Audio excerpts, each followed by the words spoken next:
ಜೋಯಿಡಾ ತಾಲೂಕಿನ ರಾಮನಗರ ಪೊಲೀಸ್ ಠಾಣೆಯ ವ್ಯಾಪ್ತಿಯ ಬರ್ಲಕೋಡ ಟೋಲ್ ನಾಕದ ಹತ್ತಿರ ಬೈಕ್ ಸ್ಕಿಡ್, ಸವಾರ ಗಂಭೀರ.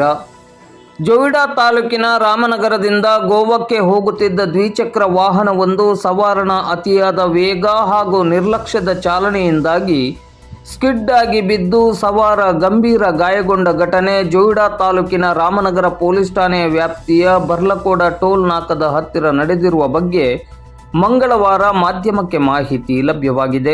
ಗೋವಾ ರಾಜ್ಯದ ಮಡಗಾಂವ್ ಇಲ್ಲಿಯ ಮೋತಿ ಡೊಂಗರ್ ನಿವಾಸಿ ಇರ್ಷದ್ ಅಲಿ ಹಜರತ್ ಸಾಬ್ ನದಾಫ್ ಎಂಬಾತನೇ ಗಾಯಗೊಂಡ ವಾಹನ ಸವಾರನಾಗಿದ್ದಾನೆ.